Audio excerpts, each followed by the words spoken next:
All right, Chavra, good Erev Shabbos. Good Erev Shabbos. Steve, who are our sponsors tonight? Sponsors for tonight are Ezra Gordon, in honor of the 98th birthday of his mother, Shirley Gordon. Oh, Ameda Esmi Shonim Tovos. Jerry Applebaum, in honor of his family who made Pesach delicious and meaningful. Wow. Beautiful. Beautiful. And, of course, Adam, hopefully drama-free. It worked. Sponsorship, drama-free. It was drama-free. Drama-free sponsorship. Also, you drank 8 cups of wine, I heard. It's a good schooler, by the way. It is a good schooler. It's a good schooler. Sponsors for drama-free. Mamish. So sponsorship. Sean Baez. We have to add that Pesach, Shabbos. And Hanan Block for the swift return of our hostages and the Safran of our soldiers. Amen. Rabbi Kiva. Give these two over here. All right, so we'll say. So let's come, Chavra. I would encourage everyone to feel that bad that we're all scattered over everywhere. Howie asked me to announce that the chant is fleischiks. I think there's an inside joke there. I'm not sure. Oh. Fleishik like. It identifies as fleishiks. Okay. I'm not sure. Is there a pirate challenge joke there? There was a pirate challenge. There was a pirate challenge joke. Thank you. It's beyond challenge. Yeah. I can't believe it's not. All right, Chevra. A good Erev Shabbos, everyone, and just Chevra, come. Let's learn together. Let's come together, Mirat Hashem. So first of all, I just want to say how incredible it was. Just the best part of my Yom Tiv, I have to tell you, was the number of calls that I received from Chevra that was here. Just some conversations that occurred, and then a number of calls over Chalamayid, saying how the piece by the Piacezna that we did before Yom Tiv fundamentally changed the entire Pesach experience. Everybody was in bed by midnight. No, not because it made the Seder, but just because a Seder of the hearts, a Seder Baruch Hashem, not as much of the mind, but a Seder so much more of the heart, and a Seder of Regesh, and we're going to talk about that more tonight.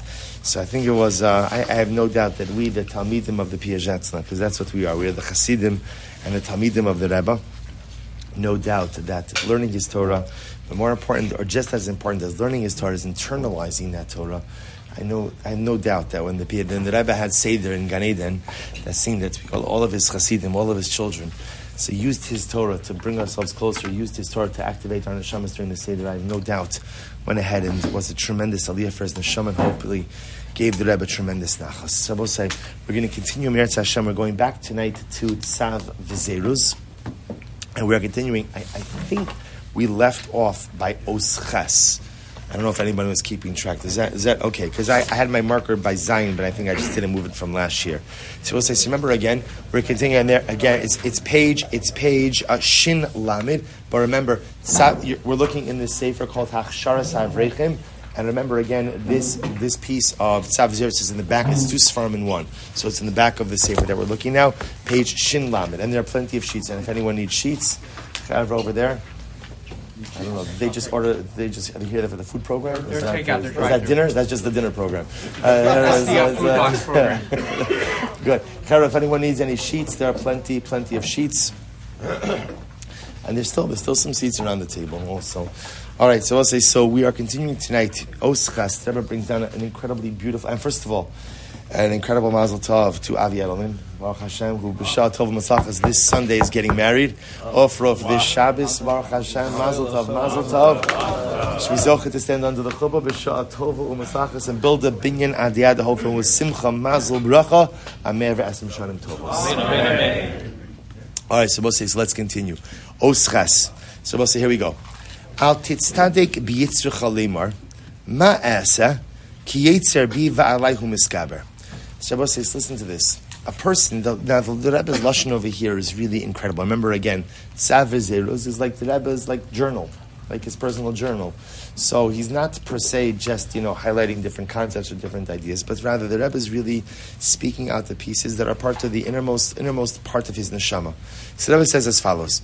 He says, Al titztach b'yitzrucha lemar. Don't justify your yetzer hara by saying the following: Ma'asa ki yetzer bi va'alayhu miskaber. A person could easily say, you know what? I have all of these wants, all of these desires, all of these proclivities, and what could I do? Right? This is how HaKadosh Baruch Hu created me. Now, I want to point out that by itself is not a false statement. In other words, a lot of times in life, the things that we struggle with, there are two different types of struggles. There are certain struggles you bring upon yourself. I'll have this. I make poor decisions. I make bad choices. And as a result, I'm in a difficult situation now in which I have to struggle. So a lot of times I brought that upon me. And I will say, but the truth is there are many other times in life where, again, at the end of the day, Kadosh Baruch Hu created each of us in a certain way, with certain predispositions, with certain proclivities, with certain wants, with certain desires, all different kinds of things. And the truth is, I didn't ask for this. I didn't ask for these struggles. I didn't ask for these wants. I didn't ask for these desires. I didn't ask for them. They were placed upon me. So the Rebbe says a person could easily say, well, what could I do? HaKadosh Baruch Hu created me this way. What is my choice? The Rebbe says, a person can say, Ma'asa, what am I to do? Ki yetzer bi, I have this yetzer hara, va'alayhu miskaber, and it's strong. It's strong, and Hashem created me this way. The Rebbe says, Ki os hu la'atzel. That is the sign of laziness. Sign of laziness. Laziness, Rabbi say, is having a problem and pretending that you are powerless to do anything about it. That's laziness. Now, I'll say, I'll point out over here, he says, listen to what he writes, Hazbonena, contemplate this. Ha'im lanuach ba'olam, lishon rilis ani nisan chal Hashem. Did HaKadosh Baruch Hu put you in this world to relax? I'll say, this is very, very important yesod, right? I'll say, the Ribono Shel Olam did not put us here to relax.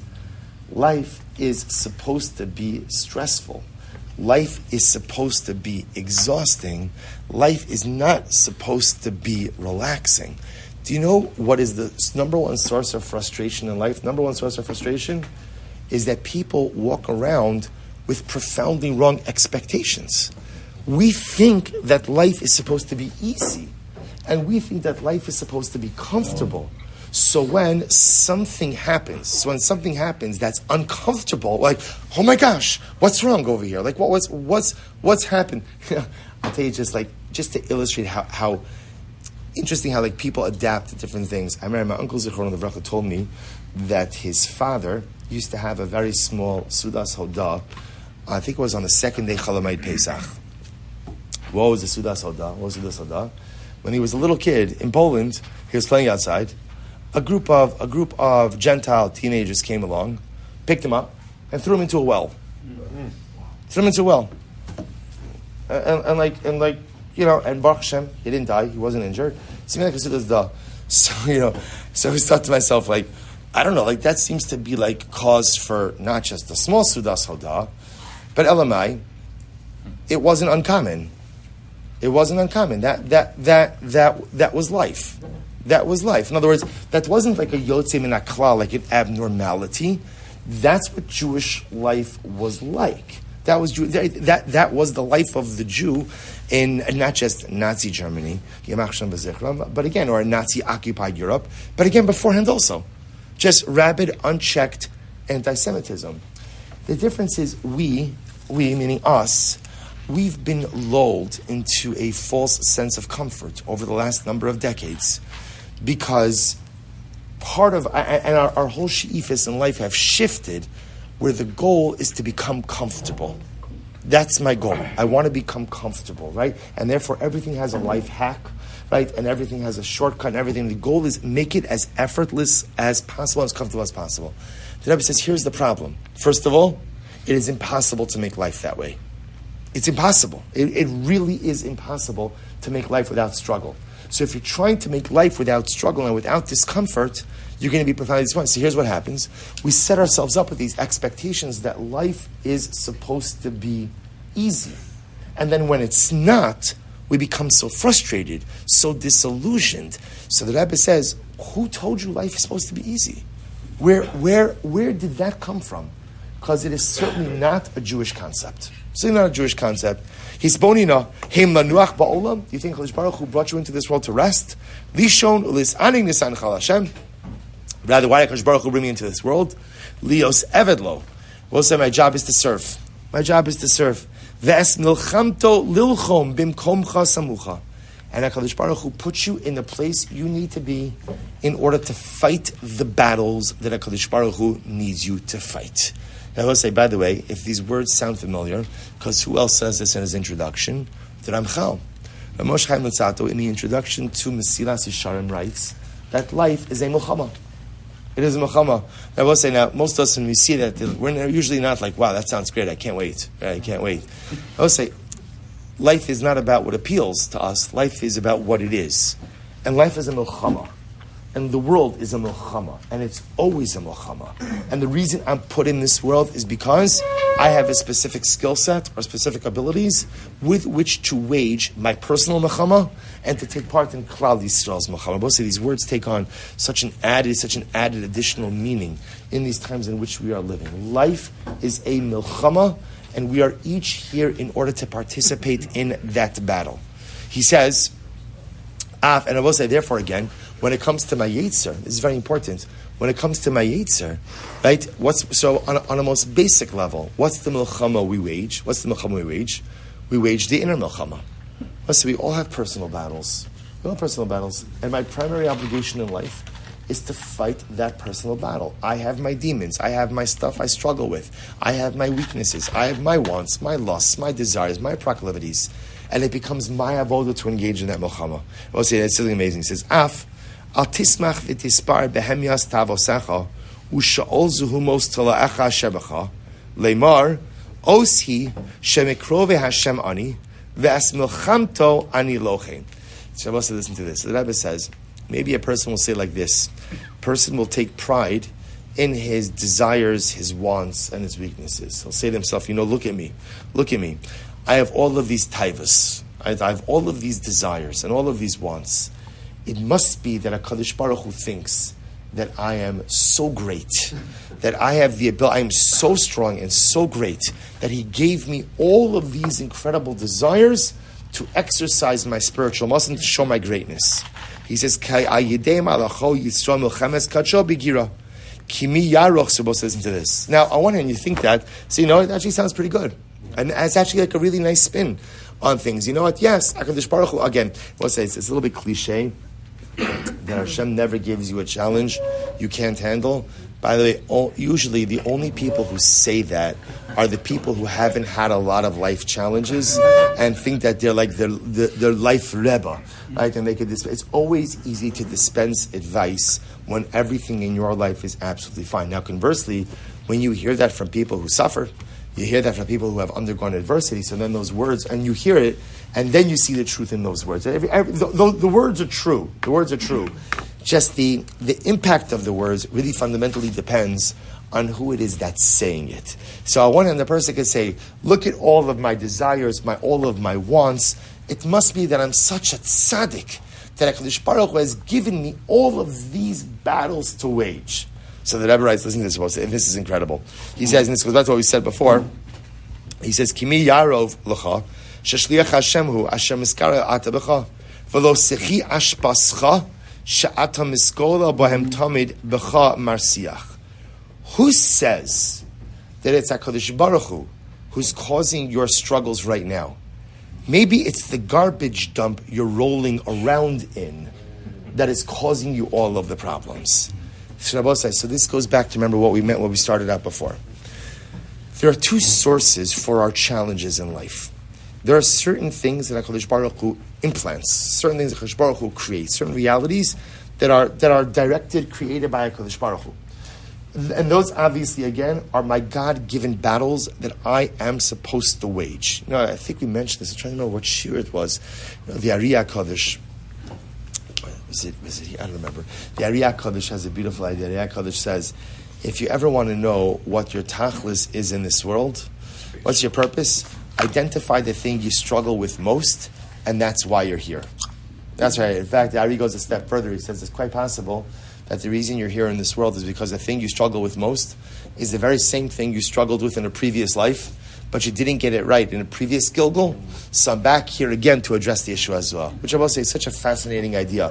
The thing you struggle with most may very well be the very purpose why you're in this world. That's your milchama. That's your milchama. But in any event, today I will say, there are two different reasons why we could face internal battles. Either because what happens? Either because there are certain realities that HaKadosh Baruch Hu imprinted on me. Certain realities. And therefore, again, those are God-given struggles. And I will say, then there are self-imposed struggles. Self-imposed struggle, I will say, you think about this just a moment. A person is not careful with Shmiras Hayinayim. Right? A person is not careful what they look at in the internet or anywhere else. It's a tremendous, tremendous nisayon for all of us. For all of us. I will say, so a person is not careful with what they look at. And then what happens? A person says, you know what? I don't know. I just can't concentrate on davening. Or I can't concentrate on learning. Or just I don't have a desire for mitzvahs. So a person can say, oh, you know what? Clearly HaKadosh Baruch Hu is testing me in this inyan. No, he's not. No, he's not. God has nothing to do with it. Right? This has to do with the fact that I've compromised my own ruchnius through bad decisions that I've made. And as a result of compromising my own ruchnius, I can't close my eyes to daven without all kinds of things popping up, right? And I can't focus on my learning without my mind wandering to a million different directions. That's not God. That's not God. That's me. And I will say, this is a tremendous, tremendous thing. So the nisyonos, the challenges in life come from two different directions. There are certain internal things. I will say, we all know, we all have like internal things that we struggle with. And those things often have been with us like for a long time. Like it's almost like lahavdil. Like if a person, Rahman al-Islam, has cancer. So that's an innate illness, right? There's something in my body. The same is true on an emotional, psychological level as well. There are certain things that I contend with that I didn't create the cancer. I didn't create it. And I didn't create the anxiety. And I didn't create the depression. And I didn't create so many other things that are happening within me that I have to contend with. And again, I will say, there are some people who are just greater Bali Taiva. But isn't it an interesting thing? There are some people, there are some of us who are drawn to arayas, to immorality in such a ridiculous way. And then there are other people who are I don't know, they just don't have the same desire for it. Just not the same. And there are some people who crave kavod more than anything. And other people are just I don't know, I don't care. Some people, money, it's all about money. And other people who are just smichim b'chalkam. They're just happy. So how do you account for that? So the way you account for that is HaKadosh Baruch Hu programs us differently. That's one package of nisyonos come. But I will say, it is an overwhelming exercise to think about what are the challenges that I bring upon myself because of the poor decisions I make. I do the wrong things. I look at the wrong things. I engage in the wrong kinds of behavior. Speak about the wrong things. Maybe I associate with the wrong kind of people. And again, that is going to have an impact on who and what I am. So suddenly, again, a day later, this challenge comes up, or this challenge, that has nothing to do with how HaKadosh Baruch Hu pre-programmed me. That's based on the decisions that I've made, and as a result of those decisions, now I'm struggling. Now, the bottom line result, interestingly enough, is kind of the same, right? Either way, what do you have to do? What do you have to do? You got to fight, right? See, either way, you're in Mechama. I will say, but I think what the Rebbe is sensitizing us to is, life doesn't have to be nearly as complicated as we make it. We complicate things for ourselves so profoundly because we make poor decisions. So in a momentary desire, in a moment of desire, or in a moment of lust, or a moment of want, I give in to something. I see this. I give myself over to something, and now I'm stuck. With the residual impact, and the residual impact keeps on having this ripple effect. But I didn't need to do this. Granted, there might be certain things that maybe I'm just making mistakes because I have a predisposition to those mistakes. That could absolutely happen. So I'm always going to be in some type of trouble, waging some type of mechama. But at least if I can be smart enough to identify the things that are a bit more self-imposed and say, you know what, I'm not going to get myself into this hole. I'm not going to get myself into this negativity. How much better and how much happier life would be. The Rebbe goes on. He says, he really is very stark here with his writing. He says, Gam b'sha'ol, even in the grave. Shofech hamalach duma. So we'll say Duma is the malach who's in charge of Gehenna. So what does Duma do when you're in the grave? So Shofech hamalach duma as so also al penei ha'ish lemar. He I don't know how the best way to say this, but like Duma just dumps excrement on a person in the grave, and he says, "Tol mashe b'charta." Here you go. Here's the return on your investment. Here's the ROI. Here's the return on investment for the decisions you've made in life. Now, I just want to point out to you, you'll notice this is very uncharacteristically, this is not the way the Piacezna normally talks, right? But he's talking to himself. Right. And that's the also here. I will say, you reap what you sow. You get, after 120, the return on investments that you get are based on the decisions in life you made. And the great part about life in this world is I can make up excuses for anything. Right? The human mind, the capacity for excuses that we have is incredible. Right? Mostly, you ever have like one of those moments where you make an excuse for something you did and you're like, holy cow, that was good. Right? Like mamish, like I actually feel good about doing it now. I think it might have been a mitzvah, right? I feel like I should tell everyone how great I am because like the ability for us to justify our actions is so profound. But after 120, the person's in the grave. Duma says, here's the tzoa. Here's the excrement, right? Here's what you now I will say, and again, obviously this is intense because as Rabbi Kiva just mentioned, this is the Piacezna talking to himself. Here is what you generated over life. Stuff you haven't done teshuva for. Correct. That's what I'm talking. Correct. Only stuff you haven't. Always teshuva takes away everything, right? But Lamaisa, the poor decisions you've made and the bad mistakes you've made that you have chosen not to rectify. So Duma says, here you go. Here's the return on investment. So overwhelming. He goes on. He says, Gam shogod. So lemar tomash ve'acharta ve'efshar kol chayecha min sha'olhu. So we'll say, and he says a person could spend their life, literally again, their life in this grave. And we'll say, by the way, it's not just in the next world that you reap what you sow, but it's in this world also. It's like what we say in Pirkei Avos. Schar mitzvah, schar avera, right? Mitzvah gorares mitzvah, avera gorares avera. I will say, the way we act, right, the way we behave, creates behavioral conditioning. And after behavioral conditioning, again, as it says, I've conditioned myself to behave in a certain way. And sometimes, literally, I dig the grave in this world, and I don't even realize how deep it is. And Duma keeps on piling everything in there. And after a certain point in time, I just feel stuck, like I can't get myself out of it. So the Rebbe says something amazing. He says, "V'zelecha os." So I will say, here's the os. I will say, now what does this mean? Zelecha os. The Rebbe says, if you get yourself in trouble, which we all do, we'll say this. I can't tell you how important this line is. If I get myself in trouble, and I will say, I just want to be clear. This applies to all of us. We know it does, and it's okay. It's liberating to accept the fact that it applies to every single one of us. The only shaila is, how much stuff is Duma dumping upon you, right? That's only right. How deep is your pit, right? That's it. But we got it. We're all literally, again, I was going to say in the same boat, but it's the same in the same pit, right? The same pit, just a little shallower, a little deeper, a little this. So I say, so what do you do? So now again, okay. So now let's go back. I'm in this situation. I will say we're essentially, I think we're all fighting two fronts, right? We're all fighting on two fronts. We're fighting ultimately again on the front ultimately of my innate battles. Those are the battles I have to wage because the way HaKadosh Baruch Hu created me. So by definition, there's struggle from the moment I came into this world. From the moment I came into this world, I say, I'll tell you something beautiful. Baruch Hashem, we have two brisin next week in the shul on the same day.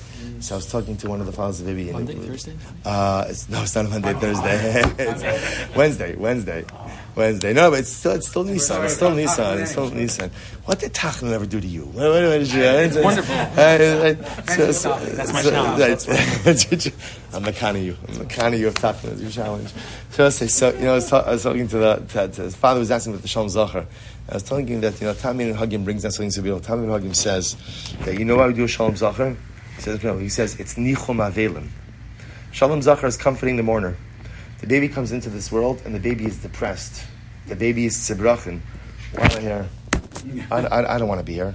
I want to be in Shamayim. I want to be by HaKadosh Baruch Hu. I don't want to spend 120 years here.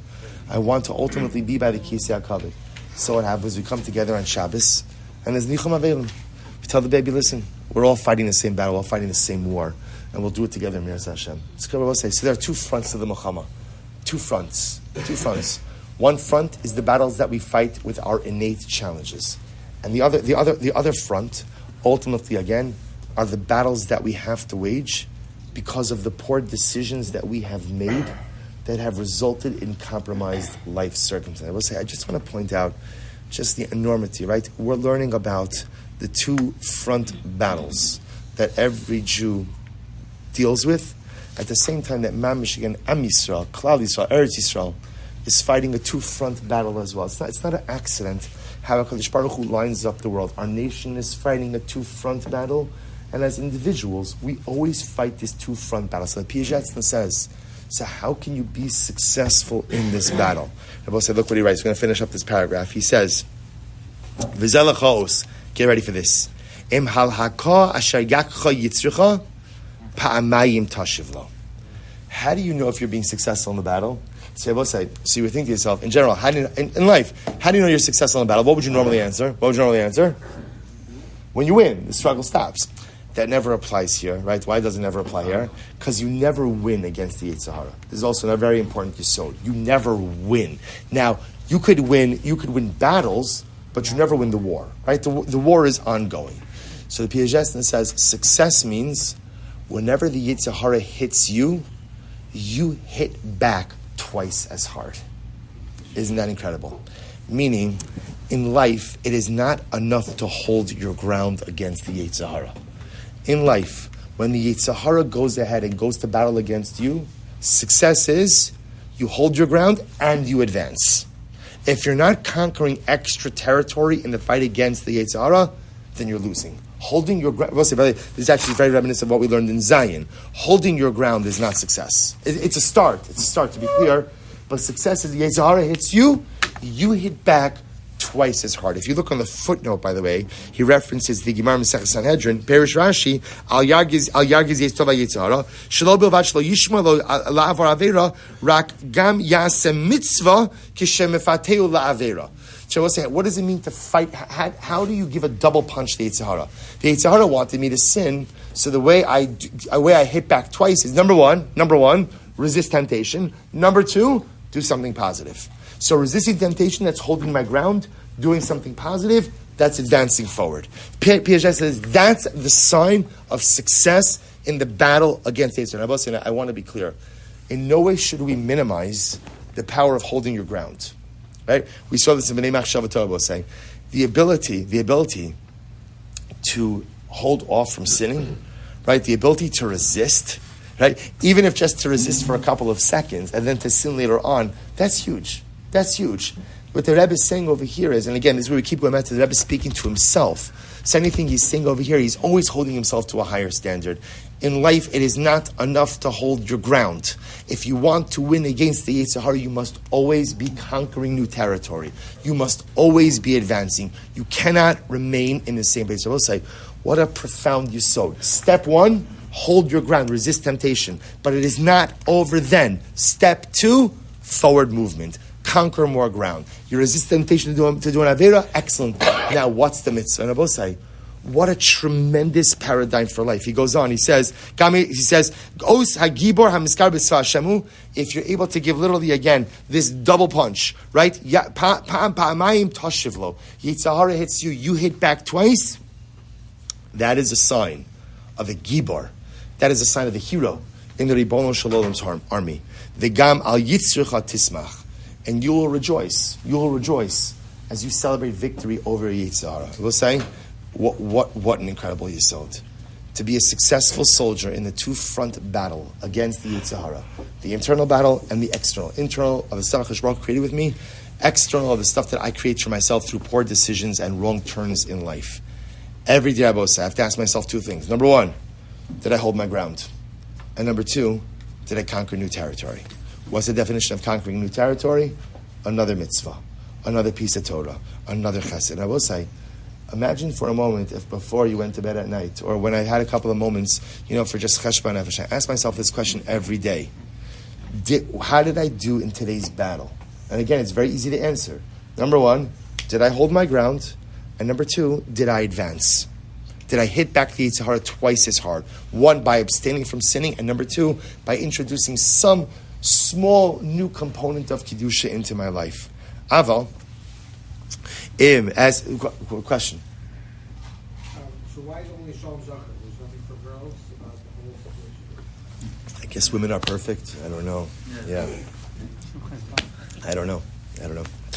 He goes on, he says as follows. Aval, malume, listen to this. Aval, malume yitzrecha mezuhamim, ba'achnot tekabel, lotaria tras mochama. I will say, but now he's looping back. If you just accept, you know what I'm saying? You ever see people you ever meet a person who is just like totally content with who they are and is like, doesn't work on themselves at all? Right? You ever meet people like that? There's a piece of you that's jealous, right? Why? You're like, oh my gosh, they look like so content and so happy. Like they don't care, right? They don't care about their flaws. They don't care about fixing anything. They're like, love it or leave it. This is who I am. This is what I am. And like, there's a piece like, wow, like, what a life that must be, where there's no struggle, there's no problem, and you're like, I don't know if the word is arrogant, self-confident enough to say, you know what, hey world, this is who I am. This is who I am. So I say it to my wife, I say it to my kids, I say it to my parents, I say it to their coworkers. I don't care. I'm not changing. This is who it is. You could choose to live with me, or you could choose to live without me. But this is who I am. There are people like that. I will say, surprisingly enough, no one, it sounds crazy when you articulate it, right? It sounds crazy when you articulate it. I will say, but the Piacezna says we do this all the time. I accept the fact that I have certain shortcomings. Now, of course, we all have to accept the fact that we have certain shortcomings, but there's a difference between accepting it and not working on it versus accepting it and saying, okay, I got it, I know what I have to do, and now I'm going to war. And again, not just the defensive war. It's not enough to hold my ground. I'm going to conquer new territory as well. He goes on, he says, if you just accept your deficiencies and just accept them, this is what it is, this is how it is, this is who I am, and you never sound the trumpet of war. So I never mobilize myself to fight. I never mobilize myself to move. Okay, don't expect anything. If you don't go to war, you will never be successful. So if I'm just simply willing to resign myself and say, okay, I'm a broken person. Everybody's broken in some way. I'm also broken. This is a lot of great stuff about me, which is true, right? For all of us, no matter what's broken inside of us, there's so much good, there's so much beauty. So we say, okay, I'm just going to focus on the good stuff. Don't worry about the broken stuff. You never sound the trumpet of war. You never go out to battle, and you never deliver that double punch to the Yetzer Hara. As lo al nifilascha bilvata aval. So he says, don't just mourn your own fall. Rak gam al yitzricha tisonin v'titzta'er. Ki kol olamcha rak sha'olhi. A person who doesn't go to war is a person who lives their life in the grave. Perashcha al panecha shafuch. Literally, again, the excrement of your failures will just sit on top of you. Tol mashe bacharta. And be content in choosing and accepting what you have created for yourself. So I will say a very strong piece. Let's summarize this. I'm going to stop for tonight. But a very strong piece, I will say. So Piacezna teaches us two major yisodos. Yisod number one is that life is always a constant, perpetual two-front battle. There's the battle of the stuff that I didn't do. Akash Baruch created me a certain way, and I have to do battle with this thing, these things inside of me. That's battle one. Battle two, I make bad decisions. And when I make bad decisions in life, that generates new battles, new wars that now I have to wage. Life is this two-pronged battle. The good part is, I know what my avoda is. My avoda in this world is to wage milchama. My avoda in this world is to wage battle. But what is the definition of successful battle? So the Rebbe says so beautifully, successful battle means two things. Hold your ground and advance. The Yetzer Hara hits you, you hit him back twice as hard. Number one, I'm not sinning. No, I'm not giving in. I'm not giving in. And number two, you tried to propel me backwards, I'm moving myself forward. I will say, by the way, how do you move yourself forward? With the smallest mice of Kedusha. It doesn't need anything heroic. It doesn't need anything dramatic. It just needs something. It just needs something, I will say. So now, you understand what the Rebbe has just given us? The Rebbe has given us an incredible way to measure whether or not we've had a successful day. Because every day has its milchama. So question number one, what were the wars? It's good to go over the battles of the day. What were the battles? And then I will say very simply, the question is, was I successful or did I fail? Success is very easily defined. Number one, holding my ground. And number two, did I introduce some new territory of Kiddushin? I will say, even if it's an extra pasuk, an extra kapitel, an extra nickel in the pushka, nothing heroic, right? In other words, when an army advances, every inch of space, every inch of territory is meaningful. It's not the pshat just like an army. Only when an army conquers another country, it's not true. An army conquers 1 foot, 2 feet, 5 feet, 10 feet, 30. Every single increment is meaningful. Same thing in Kedusha as well. Did I give the Yetzer Hara the double punch of holding my ground and conquering new ground? That becomes our metric of success. Right, Debo say? Shkoyach, everyone. Overwhelming. Ma'ariv in the main shul.